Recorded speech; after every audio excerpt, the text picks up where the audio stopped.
Hi, my name is Rahul Rangwani, and I'm a mortgage broker from the Lenders Club. And with me, I have Ashish Malhotra from Oswald Buyers Agency. As the name suggests, he is a buyer's agent who works Australia wide.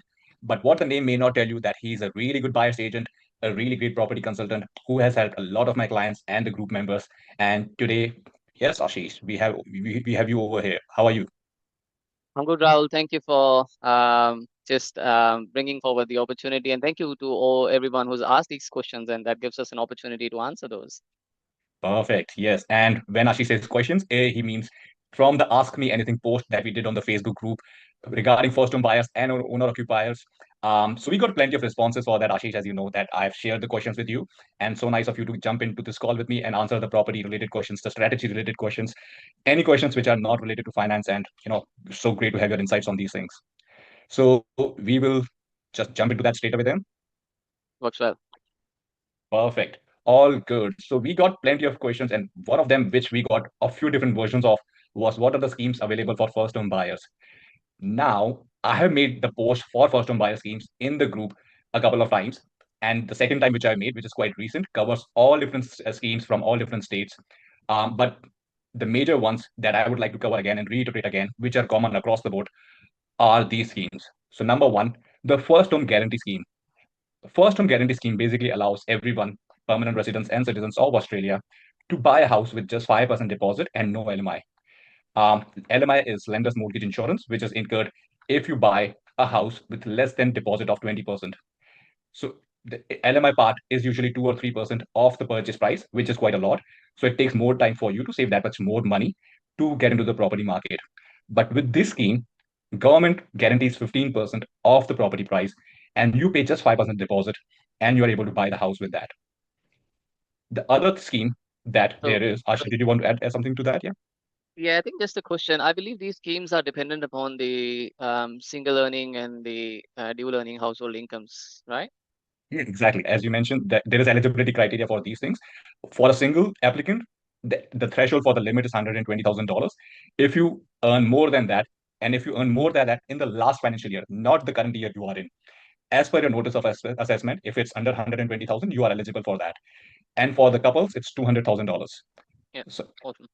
yeah, as a couple, if anyone earns more than $200,000 in the last financial year, as per their notice of assessments, they may not be eligible for the scheme. And also, I believe the limit on the property is $900,000. Yes, in Metro New South Wales, in Metro Sydney areas, the limit is $900,000. In regional, I believe it's $750,000 of New South Wales, Yeah. and it differs from each state and like the metro parts of the area and the regional parts of the area. You would also be coming through these scenarios a lot, where there are different thresholds. Yeah, I think the toughest gig is to find something in Sydney matching that price point. But there's still options. But I think some of our common clients have gone and done really well around areas like St Mary's, Doonside, and all of these, especially in Sydney. And Melbourne has ample options unless you're targeting eastern suburbs. But yeah, Yeah, I mean, it's so hard. Like the thresholds are set up so tightly that there is hardly anything on those price points. Like in Sydney area for $900,000, a house? Are you joking? Where can you buy that? And I refer them to you, and you are somehow able to find something for them, which is just unbelievable.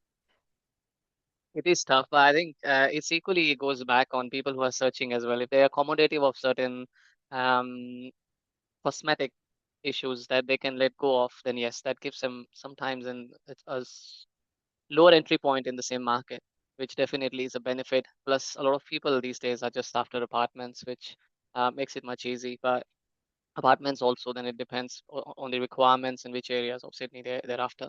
But anyways, it's still possible. It's not impossible. So what do you think that is there? What is the downside of buying an apartment? Look, the first question that I always ask is growth on your mind as well while you're buying a place to live in? And many people say, no, we're not concerned. But also, when buying apartments, ideally, apartments also grow at about 4-ish% average. I believe last decade was pretty slow, 2 to 3%. Sometimes the apartment markets catch up, especially when the gap between the apartments and the houses is going up. So there's some avenue of buying older apartments, what I like to call red brick units or walk-up units, because you have a potential to renovate. They are smaller complexes. The zoning's still the same, and they're pretty sturdy as well as most of the buildings are double brick. Um, or most apartment buildings are double brick. So that may work in someone's favor too. The other thing is buying a decent location. I've seen actually apartments giving a good 70-80% return. Some of the apartments in Vaucluse, Queenscliff, um, Erskine, and even the city, within 10 to 15 kilometer city commute, those apartments have actually grown pretty well. See, these are the things that we are not even aware of because, as per me, it's only the houses and townhouses, anything with land that's going to go up in price. But as you mentioned, that even apartments, units with some reno work maybe can be a good option for someone just getting into the property market with 5% deposit. So it's not a bit like bad deal at all. And many times, I do believe the gap between the apartments and the houses is huge. Say, for example, an area like this in vicinity to Parramatta is Westmead, where a three-bedroom apartment can still be had around 680 to 750. A very decent apartment. The rental itself is 650 to 700 a week, so it may not be a bad choice to enter. I've had few people buy apartments around Homebush. They haven't grown much because there's stock. There's a lot of stock around Homebush, but again, they're not bad options considering they give you that lifestyle option where there's less commute.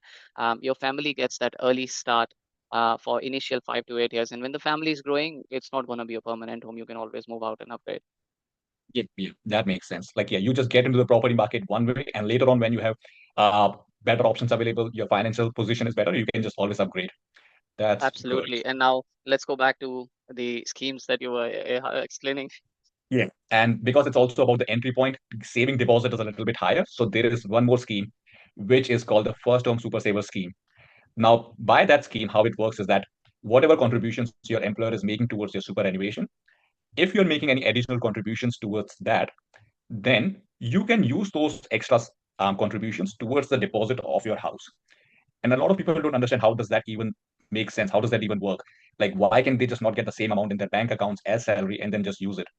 So basically, super is taxed on a lower tax percentage than your annual, whatever you get as salary. So you are able to save much faster putting additional contributions into your super. So government now allows you to use that additional contributions taxed at a lower bracket, taxed in a lower percentage, and then use towards the deposit of the first house. You can use the scheme along with the 5% deposit scheme and get into the market much faster, and you can buy whichever property you want as long as it's within the thresholds of that. And that is pretty good because we recently did our office purchase in Norwest under our self-managed super fund. And I thought, why not increase a little bit of contribution to super, especially for people who are paying 37 to 47% tax brackets. I think super contributions are at 15%. So that's a straight away saving of about 22%, which on $10,000 works out at 2,200 straight away savings. Again, don't quote us on numbers, guys. Your accountants are the best judge Immediately. there. Speak to Yeah. your accountant So for everything. We bear no responsibility whatsoever for tax advice. This is not tax advice. This is just general information. Talk to your accountant. We should put this disclaimer before we start even talking about these things, but hey, better late than never. yeah, and then we realized with just extra $500 contribution from my partner's salary, for example, the the end impact was only $150 in hand that we would not get. How awesome is it, right? So we get the benefits, we pay off our property sooner and whatnot. So Perfect. Yeah. Same, not same, but very similarly, it is for the first home buyers who want to buy under the personal name, no matter what. It's not about SMSF just, but you will be able to withdraw those funds and get the same benefits and then, yeah, get into the property market faster. Okay, so this is the second scheme, and the third one is the family home guarantee scheme. Now, family home guarantee scheme is a little bit specific to single parents. Government allows them to buy the house with just 2% deposit. So if you're separated and if you have the separation certificate, eligibility criteria, again, everything will be, I will link that post which I made in the comment section, and then you can just go through that post and check your eligibility criteria. You can check which state you are based in and all different things in that post. So I'm just going to go through really quickly about these schemes here, and then everything in detail will be linked in the comment section. So these are the three very commonly used schemes, Ashish. Do you have to add on the family home guarantee scheme? no, the last scheme, I think I did refer a teacher, if you remember. And I believe they did not qualify because the salary was again in the higher price bracket. So, but I Yeah, they think were these earning schemes way too are much. really good. Yes, Yeah. but these schemes are really good for someone to get that entry into the market, especially single moms and dads. I believe the first thing most people would think is just having a roof overhead and reducing those contributions towards the home, where apartments may work really well. Yeah. As the old saying goes, that you'd rather pay your own mortgage than paying someone else's mortgage. So this allows you to do that. Capital growth aside, I mean, that's just a different argument, a separate discussion altogether. But yeah, these are the most common schemes, and other schemes other than that, which is technically not a scheme, but stamp duty concessions or stamp duty discounts, stamp duty waivers. So there are certain concessions, waivers for stamp duty up to a certain price point for different states. That again is going to be linked in the comment section again. So just go through that and see if you qualify for those depending on the state you are in. So that also allows you to not save for the stamp duty and just get into the market much faster. Otherwise, stamp duty is what, 6% of the purchase price usually? For residential in most states, the ballpark is at that 4%. Victoria is 1% extra, 5% on resi, and anyways, the commercial is 1% extra. Yeah. In this one, we are just talking about first homeowners, and we'd rather not pay even the 4 or 5% or get some concession on that, which the government does allow first home buyers for up to a certain price point. So these are all the schemes for first home buyers. Again, everything is going to be linked in the comment section. And the second question is, I believe, for you, Ashish, how to navigate a hot market versus not so hot market. I think the first step is to identify whether it's a hot market or not. If you keep missing out on opportunities, it is a hot market. So my recommendation, and I've seen so many buyers miss out back in 2019, 2020. It's almost 7 years since I've been working part-time and full-time now. Um, Consider that an average purchase price in Sydney is about $1 million. 2019 was comparatively lower. The market went up by a good 26% that year.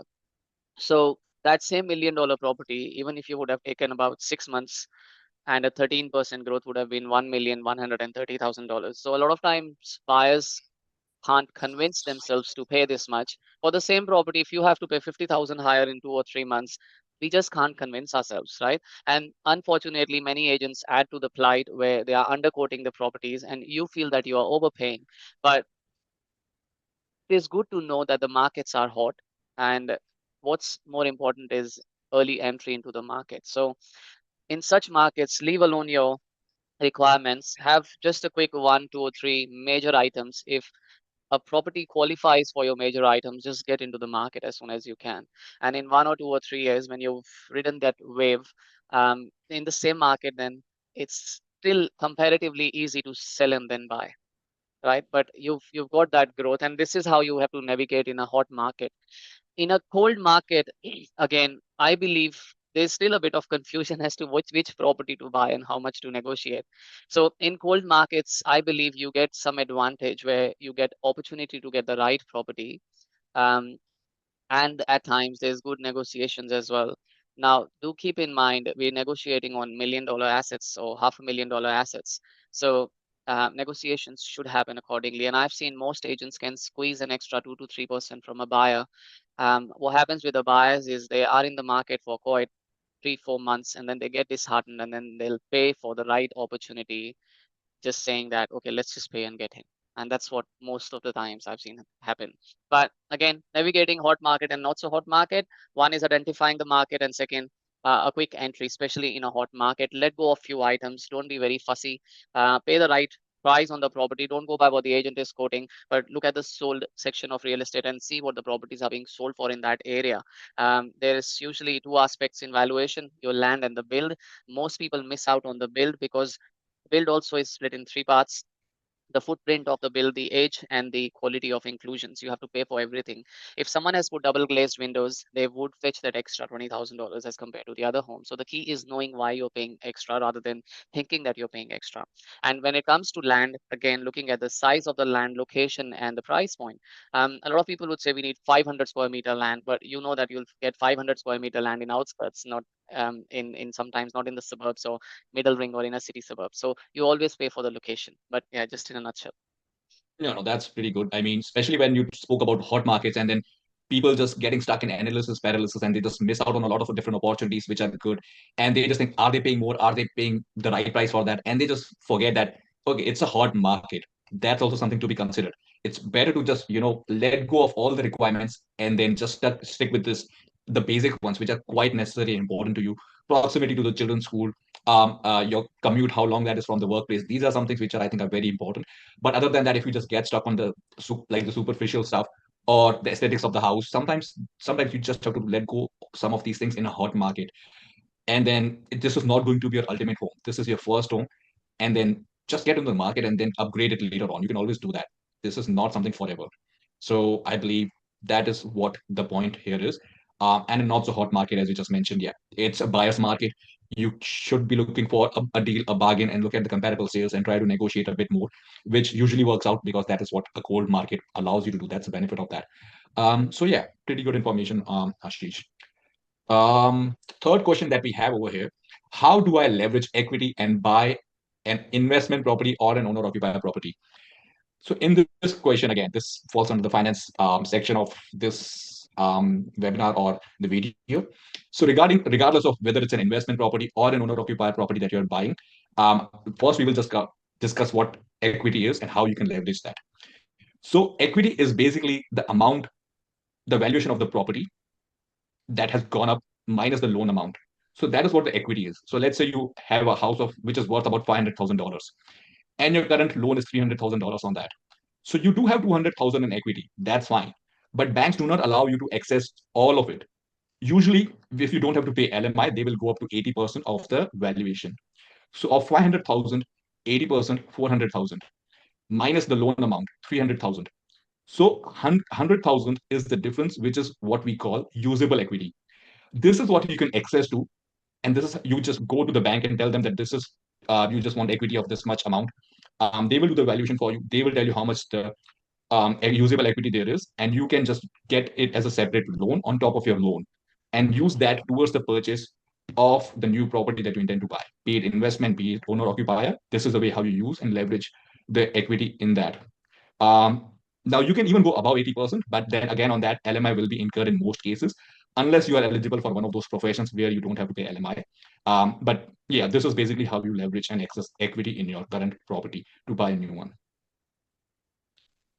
Yes, Ashish, do you have anything on that, or is that I think um, that's spot on. And many times in hot markets, as I've said, an early entry or a quick entry also helps you generate a lot of equity. And we've seen in the past, every year has brought a different type of opportunity, and this has happened since 2015, where I've been in the market since then. Every year there's a different type of opportunity because we hear negative news and positive news, and we are at times more drawn towards negative news. But there's always a side of glass half full. So, but then yeah, that's something from a mindset perspective. Once you're ready and your finances are ready, you're pretty much ready to make that purchase. exactly? I mean, we are programmed to be conservative. We are programmed to be risk averse, which is how our nature is. So we are always thinking of the negative. What if it goes wrong? What if it goes wrong? So we have to be safe, which is quite practical as well. Even I think the same way. But then knowing someone like you, someone who's dealing with the property and who has been through highs and lows of the markets through, I don't even remember, 2012, 2013, since you have been here. So like someone having like you on your side, that quite helps a lot. Get some confidence, get some assurance that okay, it is going to be fine eventually, or not. So yeah, it's good to have some experienced people, mentors, who can guide you through the hot market and not so hot market scenario again. Yeah. Yes. Now this fourth one is quite interesting. Rent vesting, basically as a concept first of all, and then how to convert your PPOR as investment property and rent vest. So, Ashish, would you like to, being a rent investor yourself, being a rent investor myself, let's dig into this, which is quite interesting. I would love your thoughts on this first. Yeah. So, I think rent vesting as a concept is not a new concept. So rent vesting means that you are renting your owner occupier property, but you are investing at the same time. Now, who would rent vesting suit to? Rent vesting would suit to people who are next to city and they don't want to move out to outward suburbs, or they don't want a change in their lifestyle. And that's when they start to invest either in the same state or outside, and they enjoy staying where they are.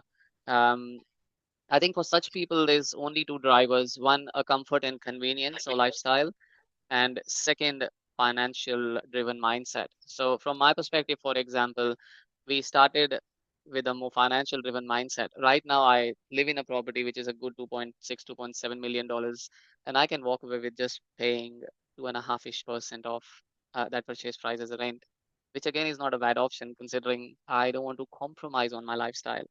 And at the same time, we're buying investment properties, so our properties are growing. Eventually we will definitely buy a home, but again, a different lifestyle choice. So Yeah. now coming back to the question, so that's what rent vesting is. Rent vesting in the same suburbs, so the PPR can be converted to an investment property. What a lot of people, I think the question comes from from the thought process that it's an entry to a suburb, or we enjoy all the benefits and schemes and we save the stamp duty and buy in the suburb we live in, for example, and later on, or maybe outskirts, we move in for 12 months, which is the minimum requirement for claiming all the grants and even CGT exemptions eventually, and then we move back to somewhere near to the city. Now what we're trying to do is basically what I like to call, we were trying to ride in two boats, right? Which again, the direction is not the same. So you can definitely claim all of that if you see that's as a best suited scenario for your circumstances. And yes, you can then live in property for 12 months and move out. For my family, two kids, dog, furniture, it's a big hassle. Moving itself will incur a decent cost. Not to mention a change in your lifestyle, like my exercise or routines would be impacted, and one movement will cost anywhere between $5,000 to $8,000 depending upon what sort of furniture you have. So two movements would be $10,000 to $15,000 plus a change in your lifestyle for literally a full year. It takes a good 3 to 6 months for you to understand and accustom to a certain lifestyle, and suddenly there's another change. So yeah, and again, it depends how much hassle you want to take, but if that's your choice, I think there's few considerations that you may need to talk to your accountants as well. One is the capital gains exemption. So after 12 months, there's something called 1 in a 6 year rule. So if your property grows in value, I believe you have to do a valuation when you convert it to an investment property, and from that valuation it'll be prorated, but you can still claim the exemption up to next 6 years. And anything beyond 6 years, I believe you lose that opportunity to claim. So that's, I believe, one consideration. Your accountant is the best judge there. So don't quote me on the schemes. Don't um, forget that. and, so the second is, yes, you've just changed it to an investment property and just enjoy it again back to where your lifestyle was. So it may not be a bad option. I believe that's what the question is. The second question is again what I've done: just invest anywhere. Don't worry about the schemes or grants. Don't impact your lifestyle in any way, and just enjoy doing what you're doing.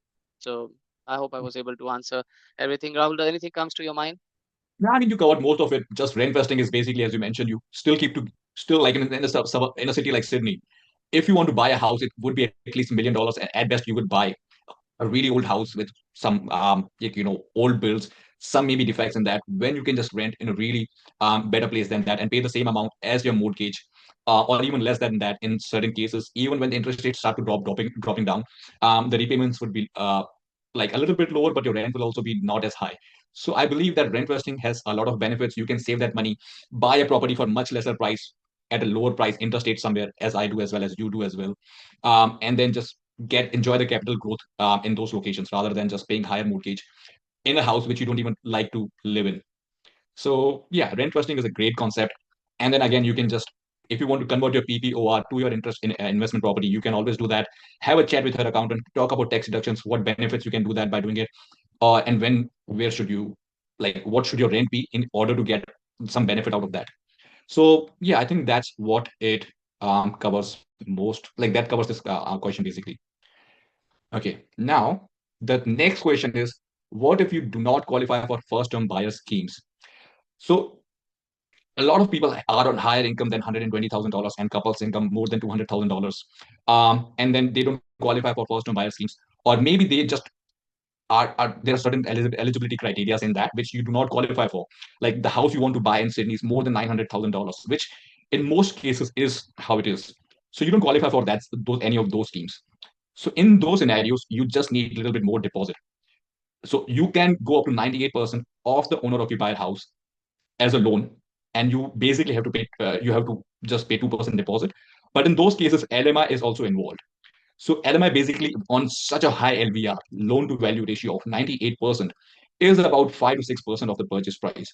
So you have to save that extra amount as well. You have to save for stamp duty as well, because certain stamp duty exemptions are up to 800,000 in Sydney, and then up to $1 million its own discounted rate. But you still have to pay some stamp duty if you don't qualify for these schemes. So you have to save a little bit more. And in some cases, like engineers, nurses, and a lot of different, not nurses maybe, but lawyers, accountants, you can also go up to 95% with a certain lenders on a higher interest rate without having to pay LMI. So there are all these different options. So you need to talk to a broker. Like what if you don't qualify for first-home buyer schemes? Then what you can do for them. I had a client, software engineer, IT professional, who wanted to get into the property market, but he was not qualifying for any of these schemes because they are usually on a higher income level. So for them, I just found a lender who is going to waive off the LMI, and they just have to pay 5% deposit, 95% LVR, no deposit. They are buying a house in Sydney after that. So just speak to a broker or your lender and your banker, whoever that is. If you don't have a good broker or banker, just get and find someone. There are so many good ones. So basically, yeah, just yeah, there are other options available for you, even if you don't qualify for first home buyer schemes. And I think this, a lot of people ask whether is LMI a good option or not, and this also comes back to hot market versus cold market. So LMI, if it gives you early entry to a hot market and gives you that opportunity to get into your home, then yes, why not? Even as an investor, consider that you pay about ballpark 20%. So in order to safeguard that $80,000 in deposit, you pay an extra maybe 16,000 dollars as LMI. So again, may not be a bad option if that gives you an early entry, and then you get into the market, and LMI is nothing if you can get just an average 4-5% growth on that property. Yeah, you still get the capital growth on the property by even by paying LMI. And you are getting into the property market without having to wait to save the deposit that you need for 10, 12%. So yeah, that's fine. Coming to the next question, Ashish, I think this one is for you. As a first-home buyer or just a purchaser, what are all the things to do as a prerequisite and checklist for buying home? Good question. And this again, I can cover one full call on this, but I Yeah, believe yeah. if I just have to, Let's not go as deep as the call. Just the basics of that. Like, yeah, I think I've seen yeah. most people, one, they're looking in wrong areas and wrong budgets. So based on, first of all, even going to the broker, I believe one should know what areas and budget people are looking at the property in. So an easy way to look at is if you know the suburbs that you're after and you know your budget, put those limitation or put those criteria as a filter in the real estate maps section, especially the sold section, and see what has been selling in last 3 months. You can add all of these criterias in the filter section and see if you have at least 8 to 10 properties selling in your price bracket with the specs that you want in that area.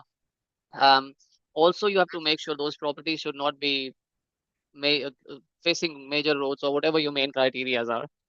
But then if you've seen at least 8 to 10 sales or overall 15, 16 properties selling, you have a good chance to get into the market in next 2 or 3 months. So that's the one of the basic criterias. This also should include the schools and everything.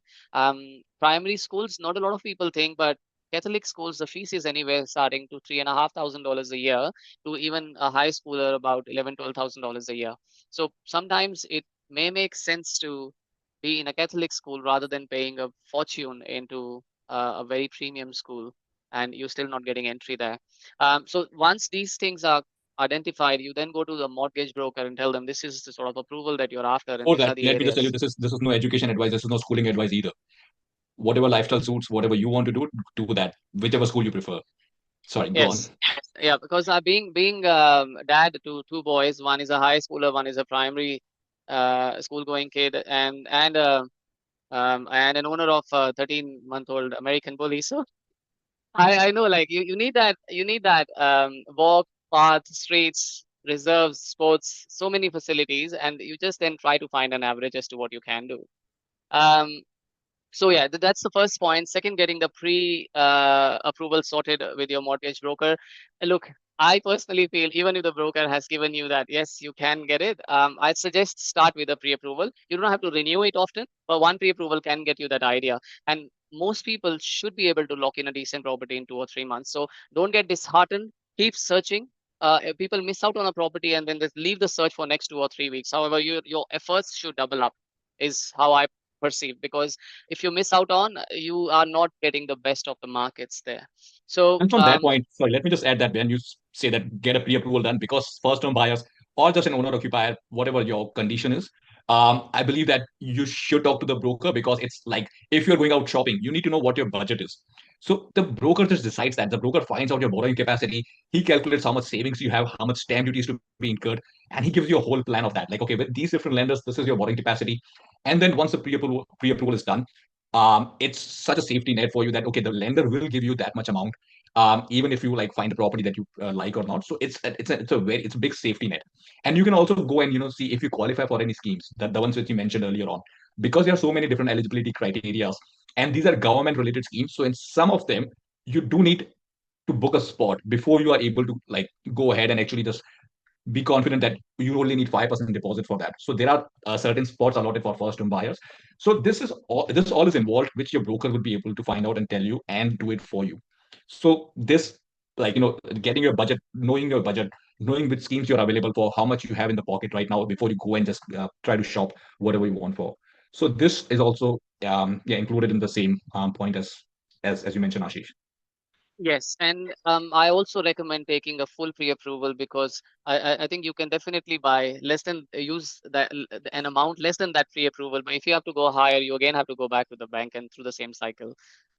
Well, yeah, this is smart, but this is more like kind of individual sort of a thing. It also depends on how much savings do they have to be able to go for a full approval. Full approval is something that whatever max borrowing capacity is and going for approval, asking for that. But for that, we also need to depend on how much savings you have. So that is like what your broker will find out and tell you that this is um, basically your whole budget, as you mentioned. And also there are two different sort of pre-approvals as so a fully assessed pre-approval is what you want.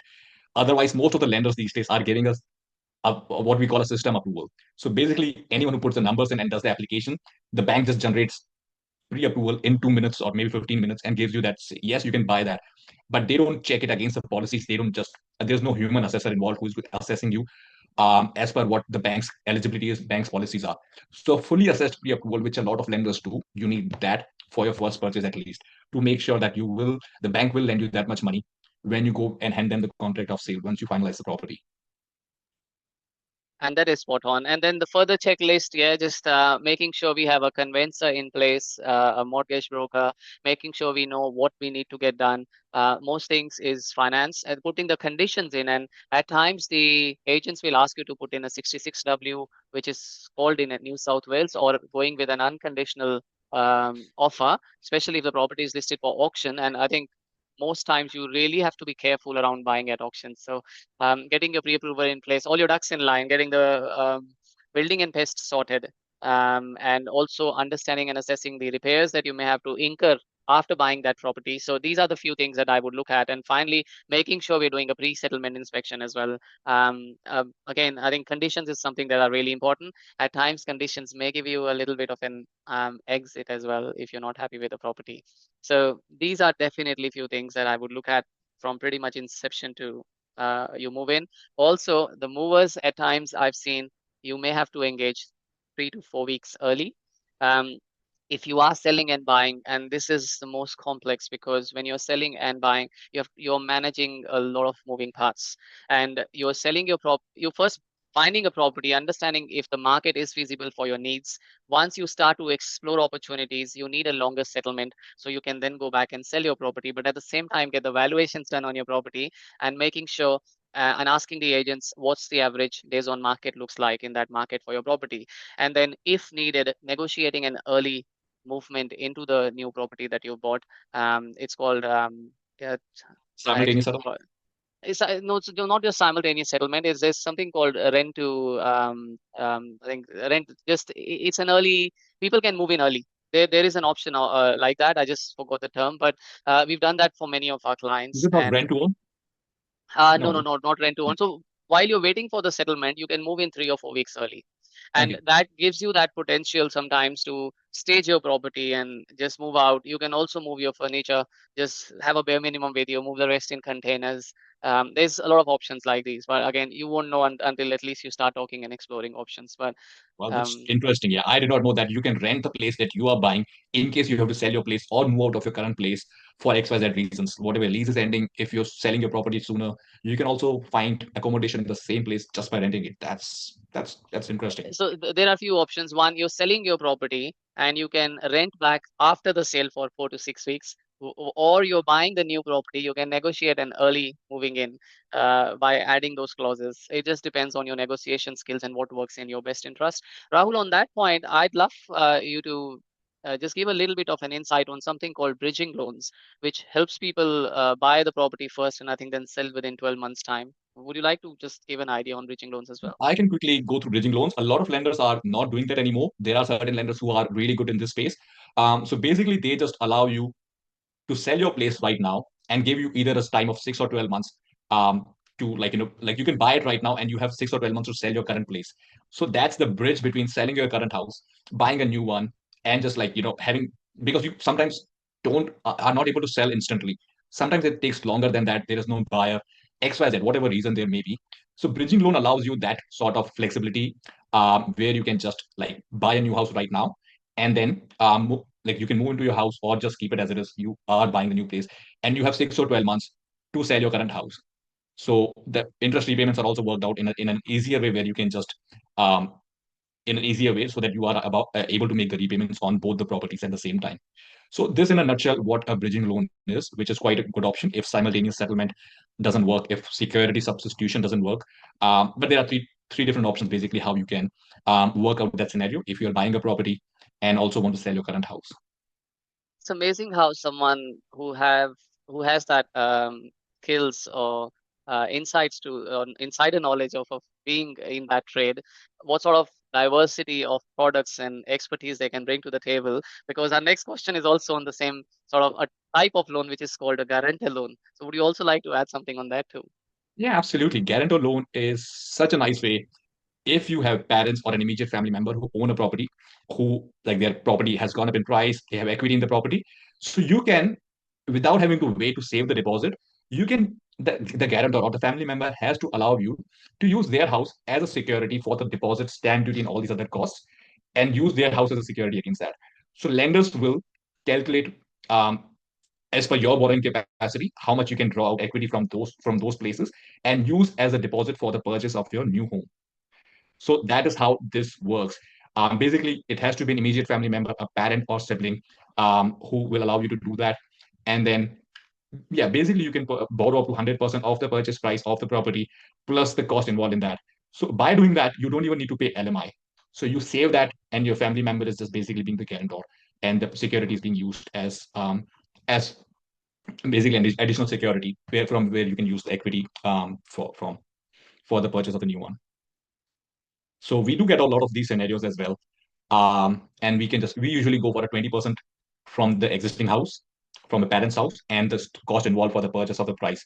So if you want to buy a house for $1 million, so we will like to get 200,000 of equity from the parent's house, use that as a security rather than pulling out equity, because by doing that, your borrowing capacity is the only borrowing capacity we need to use. So the parents could be retirees; they could not be working; they might not have sufficient income to give you that that extra money as from their equity, pull out the equity. So you are allowed to do that just by putting that as a security. That works well. I think that's a good way to enter the market because I believe everyone may have to give a little bit of push to their kids eventually, especially looking at the Sydney market. Yeah, when the prices are so high. Yes. So speaking of pricing too high, that takes us to the new question: how to negotiate? Prices are so high; real estate agents want even more. Ashish, how do you negotiate? Tell us some secrets. Sorry, I There, was Ashish. speaking on a mute. Yeah, sorry, I was speaking on a mute. So, look, negotiations. It's an interesting topic. In last 5 6 years, I've been in the property industry. Yeah. I've purely been focusing on different aspects of negotiation, understanding and reading people's conversation styles, their working styles, and whatnot. So, but I'll try to explain again in a very short way because I can do a 45 to 60 minute call on negotiations literally. Um, what's important is one, knowing the market, and second, knowing the conditions, because your conditions, you can waive off sometimes the conditions to get an edge on the pricing. Um, and this is like every state, that's a bit unfortunate too. Every state has different rules. South Australia has a 2 day cooling off period. You can step back without losing anything.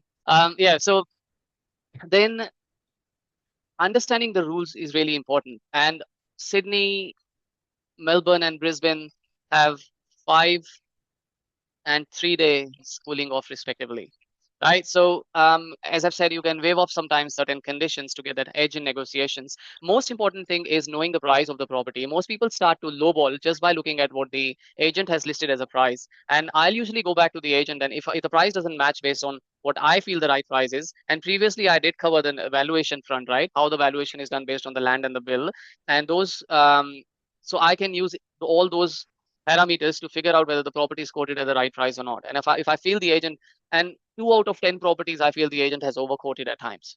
And that's when those lowballings may work, but it's not a generalization. So I go back to the agent and I ask, do you have some comparables that you can give me so we validate this price that you're asking? And at times the agent himself would say, or themselves would say, no, it's just what the vendor is asking. We don't have an option but to list it at that price. So Mm. um yeah, so that's one. Um, so again, in gist, I will never go by what the agent has listed. Also understanding that the auction price guides are 10 to 15% less than market price, doesn't matter which state you're buying. Obviously, That's they just want more people in yes. find it out Now, on the day of the auction. absolutely, the more the merrier, right? And that's people say, oh my God, there's so much of demand. So, the third one, understanding the agent's working style. So I'm very Look, I've felt that the agents actually work in a different way when they're working with a buyer's agent as compared to the buyer. But asking, like, what's your working style? I mean, not directly asking working style, but saying, okay, how would you work? Would you take our offer and wait and sit on it, or you can give us a quick decision? And this also puts a time limit on your offer at times. So this can also give you an edge because now the agent's under pressure to give you an answer in a certain time frame, right? Especially if you've given the right price. So go and or asking the agent, are you going to take our offer to other buyers also? And at times the agent will say, yes, I would do that. And that's when I'll refrain from giving an offer. I'll say, you get all the offers and then we'll talk. So why let the agent use our offer as a bait, right? And this is another thing. The last thing I want is my clients to get disheartened because they missed out on a property. It still happens, but again, we try not to, because when home buyers see a property, they start to dream. Oh, we're living in it. We're looking at the sunrise. We're going to nearest school. They start to walk around, and this is why agent is able to squeeze that extra 2 to 3% from the right buyer. And Based on the emotions. based on the emotions. So from one of the agent I work with very closely, and he's a very dear friend, but he says, Ashish, I don't care. I just needed one buyer who can give me the right price. I don't many. And I said, yes, you're right. So, I think so. Then understanding the vendor circumstances as well. So say for example, we were buying a property in Kings Park, and I asked the agent. I said, would your vendors benefit with a longer settlement period? It's December anyways. My client's not going to leave in December. He said, yes, the elderly couple. Yes, an extra settlement will be benefited. Okay, I'll give you 3 months. That gives my clients a lot of time to move around end of Jan or early Feb. But if the school is a constraint, now school wasn't in this case, then I would have to ask them, okay, no, my clients need to move in by December. So what can we do? We better the price by $5,000 or $8,000, right? Mm. And this is what most buyers won't understand, because even coming to buyer's agent, a lot of people ask, oh, can you get us the negotiation? And I said, no, I'll get you the right property. So which is more That's what important. you're saying. So, yeah, so these are few things that I would look at. Now, understanding, a lot of people say agents are bluffing. So rather than thinking this way and putting our interpretation and perception onto something, what we'll rather say is, agent says, oh, I've got an offer. That's fine. Is that a valid offer right now, or there was a past offer? So when you ask the right questions, you can get the right answers from the agent, right? And then the other thing that I'll ask is that a verbal offer or a written offer? Verbal offer in real estate means nothing. So if it's a written offer, is it still applicable, or it was a past offer? Or it was a past offer. Okay. Why didn't the vendor accept that offer? Right? What are they expecting? Sometimes the agents say, "Oh, we've got an offer of 1,050,000. But if you give us 1,050,000, I'll get something done." Okay, but what happened to the other offer? Why wasn't that accepted then? Right? Because then you are simply asking an offer based on some or verbal offer that you may have received, which verbally I can give an offer of $2 million on a 1.5 million property because I'm not buying it. Right? So Yep. these are few things that I would look at, and then comes your style of working. If you've lost cool in the negotiation, you've lost that negotiation or lost that edge in the negotiation. So be very smart in how you deal with the agent. Keep in mind, we're not buying a retail item like a fridge or a TV. This is $1 million transaction or a $500,000 transaction. 10 or $15,000 would just move here and there. And even if the agent has advertised the property within a range, understand why is that range. Most times the lower range is the right price. I understand that, but at times I'll give you an example. Property in the Ponds back in 2019, it was listed for 1.15 to 1.18. I knew that property was worth way more than $1.2 million and the market was crazy hot. I told my client, I said, you should offer $1.2 million. Right now, the agent was outside of the suburb. They were not the usual agent in that suburb. And I said, get them to sign it. We'll get them to sign it tonight. And Saturday night, 9 p.m. is when we got the offer signed. And Sunday morning, when we were doing another round of inspection, the agent received like 10 calls. And she said, this is the 13th call I've got, right, for the same property. And I, fortunately, because I talked to so many people, I also met two people that missed on that property. One was sitting at 1.18 and one just started to lowball. So For no getting reason, but sometimes yeah, exactly. So knowing the market is basically the key over here. If yeah, agent and doesn't understand the market and you do, you have the edge. If others are just trying to lowball whatever the agent is saying without understanding the market, they are losing on a really good property, which you obviously struck at the right time and got it at the for your client, which is a win. and the thing is, there's a saying, right? The property that you've looked today and will think about it tomorrow will be bought by someone who saw it yesterday and is thinking about it today. So Yeah. but yeah, just and that's a very short and concise thing because I've used agents' notions at times to negotiate a good $30,000 to $50,000 discount in the ponds as well. But again, No, I believe this is the most valuable part of this whole segment, how to negotiate, because you gave some really great insights on how to negotiate with the agents. The questions that you ask about them, that was the most like key thing, because we get these obstructions a lot of the time when we are trying to find a property. Okay, we have a contract already. There are already 2 or 3 buyers which we are putting. So be fast and give me the offer. This is what the agent's tactics are. So asking the right questions and getting deeper into those conversations and finding out are those offers even relevant or not. And if they are, then it might be a true offer, but if not, they might be bluffing. So like these sort of navigations that a lot of people don't know how to do that, that's quite valuable in my opinion. yes. Um, let's move on to the next question. On this one, sorry, just going back to this one, what about build Yeah, and yeah. pest, and can we negotiate on build and pest reports after getting them? Look, this is again a very interesting aspect. Most states, like Perth, for example, you cannot back out by if there's cosmetic defects in a building and pest. Queensland, in cosmetic defects, you can negotiate and step back as well. Victoria, you can only step back if it's a major structural defect, and it's the same with New South Wales as well. But you can, if there's too many issues, at times we've requested some building and pest inspectors to change the um, a minor defect to a major defect, and we've stepped out of the deal as well. Because a lot of cosmetic issues will also come at a cost. Either way, it doesn't matter if it's new or old. One should always be prepared to pay $3,000 to $5,000 after buying the property. But building and pest, the also now, which brings me to the reports, right? So the reports are prepared. Definitely, a business has to cover their own contingencies or risks as well, and the reports are prepared. They look a bit risky. There's always issues, and the property is always prone to the mite attacks and whatnot. But I think those things can be taken with a grain of salt. And what I'd focus on is if there are any major issues, and I'll talk to the building and pest inspector and ask them what are your thoughts around this. We've had some structural issues as well, where then we've gone to do a geotechnical survey or show it to a builder, and most times what happens is there's certain slab movements at times, and it may deteriorate with time, it may not, no one knows. But sometimes we know certain measures that we have to do in order to get into the right property. Same with pillars, old properties, which is on stubs, concrete pillars or wooden pillars. There's movement of 1 or 2 pillars, but nothing that would stand out. You can negotiate well by of $15,000 to $20,000. If you found a leak, that's good because you can identify a leak. If you haven't found a leak and still the moisture is high, which means the water is seeping through, you may have to do the entire retiling or epoxy coating, and the cost can be $3,000 to $12,000. So rather than stepping out of the property, I'll try to negotiate Yes. and get the right deal rather than just stepping out and doing the entire exercise over and over again. But Yeah. that's just as me as a property buyer.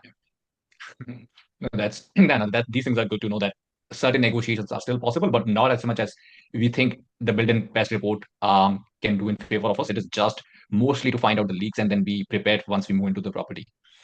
Okay. So the next one is FIRB, stamp duty charges foreign resident purchasers. So in this case, a lot of people are on different visas over here. Some are not permanent residents. Some are on sponsorship visas. Some are on student visas. Some are on 491s. All the visas there are.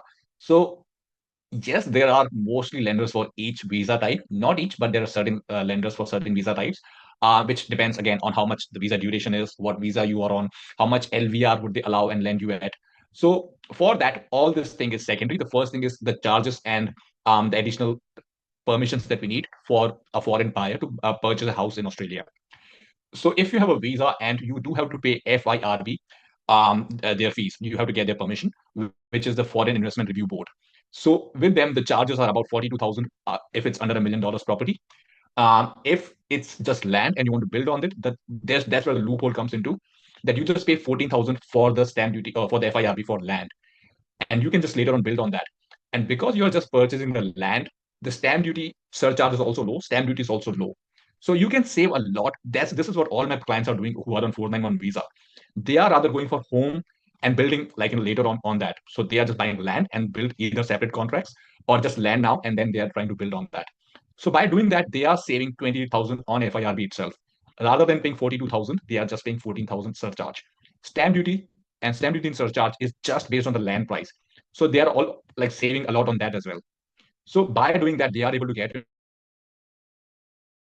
FT charges, which are about $60,000-$70,000 more if they bought an existing property. But it's up to you, whatever you want to buy. If you want to buy an existing property or a new build or something which is land and build, all three options are on the table. But there are certain different differences between the charges and stamp duties that you have to pay. For foreign residents, yes, lending will come down to mostly 90% at best, depending on the visa type you have. You will have to pay LMI. You are not going to get any of these first-term guarantee, first-term buyer schemes, unless in some states you might be able to get some stamp duty concessions, but that's about it. Ashish, are you meeting any foreign investors, foreign residents for these, and how are you navigating for them? I've had cases where they've got some exposure to Australian markets. Either their spouse is a citizen, they are not, or they just their friends are here or their family is here, and they want to just dip their toes in Australian real estate. And it may not be a bad option because yes, an average apartment in Gurgaon is now 1.5 to 2 crores. Oh, wow. Mumbai, Pune, Which is like Bangalore 200,000, is 200,000, 250,000 in Australian dollars. actually, if 1.5 to 2 crores is 300 to 400,000 dollars, pretty That's much. what the conversion rate is. Yeah, wow, okay. Yeah. So now it may not, and Indian real estate again, it's the rental is like half a percent at times. Growth is very dependent. I think there are cycles in Indian markets too. I haven't been able to figure those out yet. Yeah. So Yeah. I've been getting a lot of inquiries, especially regional properties that may return 5-6% growth, and there are many regional markets that are growing really well too. So it actually doesn't forms like a bad option. But then, as you've mentioned, there's that avenue of buying land and building on it. So these also work really well in regional markets because the land could be 150 to 200,000 and build can be anywhere from 350 to 400. But then they safeguard an extra 8% plus 12% on that build amount because they're not paying extra, and they only pay less FIRB fees and less stamp duty. And I believe for investors, it's a mandate that they have to go with brand new unless they're buying it for their own living. And it's the same. I've had some high net worth investors doing some commercial purchases too as a company. So if you are employing Australian workforce, that also gives you an option. There is few exemptions here and there, but Yeah. that's a good point. I think you literally hit the nail on the head by telling where the money can be saved more. But there's an article which I'll probably add it to the list on Yeah. FIRB fees and other aspects that I've written, which may help as well. That's I think that sums it up for foreign residents. The next question again is for you, and a little bit for me as well, and then also mostly on the solicitors. What to look for in a contract? What sort of clauses can we employ in purchase of a property? All right, good thing we're on our last question. So contracts, so different states would have different contracts. So I've seen areas like Queensland, South Australia, Perth, they're very standard contracts. You cannot add any extra or special clauses. Um, and New South Wales has Section 32, which is all special conditions. So we have to be very careful and cautious on getting the Does Victoria contracts also have reviewed. that? Victoria has some conditions, not as Section 32, though. There are some special conditions in Okay. Victorian contracts as well. Now, step one, especially for New South Wales and Victoria, never Let's just put a sign a disclaimer con. that please. Let's just disclaimer. Please refer to the solicitor for all the clauses because they are the experts in those areas. We are just going by what experience we have in this and trying to give some general information. For sure, yes. Right. Yeah. Now, Victoria and Sydney, definitely it has to be reviewed by a solicitor before signing. We need to at least, at a bare minimum, make sure the settlement times, the conditions and clauses are there. I've had friends come to me where the agent was knocking their door at 9:30 p.m. at night saying, I've got another offer, you sign it now, otherwise the property would be lost. And he got the client to sign it without any finance clause. Okay. So, and Yeah. luckily there was a 3-day cooling off period, but then he also lost 0.25%. And this is, I believe, not the right way a professional should work. But either way, if your conveyancers lined up, some questions to be asked to conveyancers. How much time would you need to review the contract? Will you give me first 2 or 3 contract reviews or not? You may have to incur a cost, but again, a good professional, doesn't matter in any field, is worth their weight in gold. They can do a quick 1 or 2 hour review. You sign the contract, and the detailed review can be done within the cooling off period. And if you've got cooling off periods, don't worry about minor things here and there. Those can be sorted within the cooling off clause and renegotiations. Now, what to look for? Usually 14 days for building and pest, 14 days for finance. You can reduce the building and pest days to 3 or 5, but you have to be on top of everything. Same way, which I'm sure Rahul you would get as well. We've gone 5-day cooling off New South Wales. Some agents do not accept any conditions. So that's absolutely fine. We've managed to add a due diligence clause which covers everything and it lets us step out. It's mostly used in commercial properties though. But we have used that in Resi too. Now, in one case recently, a 5-day cooling off, we've extended it to 8-day cooling off because the agent did not accept building and pest and finance clauses. So this, which is fine. Either way, your interests should be protected, and you should know what sort of loss you are up for. Then looking at the special clauses, caveats, easements, if you're concerned about it, especially if you're buying it to build a granny or a development, you should look at these things. Sewer lines, if they're running from the middle of the property, it could be uh, disastrous if you're looking for development. Look, I'll even go to an extent. So we built a 26-point checklist, but we'll even go to an extent of checking the council approvals in the surroundings. So if sometimes the elderly couples are selling because there's a lot of developments going on, and there's a right next door at the back, there's R4 zoning, and they've got apartment approvals or 3 levels, and that's where most people would jump out of. It's not just the hassle for next 2 years while that complex is being built, but also it'll impact your sunlight and open avenue otherwise if that was one of the constraints. So asking agents like disclosures, right, which is very important, comes as part of negotiations and deals. But asking agents like, is this a diseased estate? Are there any disclosures you may have to give? Because many times we think the agent may have to disclose, but the agent may not have to disclose unless it creates an adverse impact of the property. And if it has happened 5 or 7 years back, the agent are in no obligation to disclose anything. So I will not, at times, I know this is part of due diligence, but you can go knock the neighboring property doors as well and ask them for reviews. If you're going to go to certain, if you're going to go to neighbors, going to have neighbors there, you can always go knock neighbors and ask for reviews and inputs as well. Coming back to the clauses, settlement clause is very important. And sometimes the vendors may ask, we need a release of deposit. That's a big risk at times, but if you feel you're getting an edge in negotiation, you can look for it. As I've said before, if you're moving in early in the property, or you need that option, or you need a lease back option after the sale and things like that, you may have to make sure those things are in the contract. Verbally agreed things are not, no one looks at that. If it's not in writing, it's not there. What else in contracts? So I think these are few things. Yeah, Finance sometimes clause, there's a build and pest, yeah, mostly finance clause, build and pest, conditional, unconditional. These different contracts are there, and then if there's a cooling off period or not, easements, caveats, all these things are pretty important.